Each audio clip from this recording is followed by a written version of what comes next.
गोंदवले खुर्द येथील सूरज शिलवंत याने सावकारकीच्या त्रासातून आत्महत्या केली होती। त्यास आत्महत्येस प्रवृत्त करणाऱ्या 2 संशयित आरोपींना काही दिवसांपूर्वीच अटक केली होती। त्यानंतर उर्वरित 3 संशयित आरोपींना देखील दहिवडी पोलिसांनी ताब्यात घेतल्याची माहिती सहाय्यक पोलीस निरीक्षक अक्षय सोनवणे यांनी दिली। यामध्ये गोंदवले बुद्रुक येथील आशुतोष आनंदराव कट्टे, रामदास उर्फ राम मालोजी कट्टे आणि शिवतेज सुरेश कट्टे यांचा समावेश आहे। सूरज शिलवंत याने आत्महत्या केल्यानंतर त्याच्या पालकांनी दहिवडी पोलीस ठाण्यात 5 जणांविरोधात तक्रार दाखल केली होती। त्यानंतर हे सर्व संशयित आरोपी फरार झाले होते। या प्रकरणातील संशयितांना ताब्यात घेण्यासाठी विविध सामाजिक संघटनांनी मोर्चे काढून निदर्शने केली होती। या 5 जणांना पकडण्याचे पोलिसांसमोर आव्हान होते। या प्रकरणी सर्व संशयितांना ताब्यात घेण्यात अखेर पोलिसांना यश आलंय।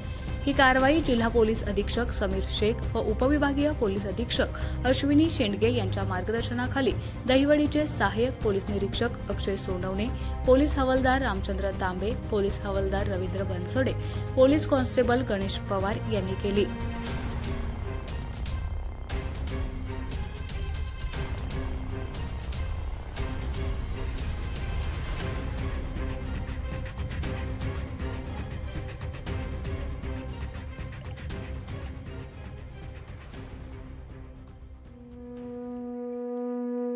आमच्या खबर गावाकडची या चॅनेलला सबस्क्राइब करा, लाईक करा आणि आमचे व्हिडिओ शेअर करा।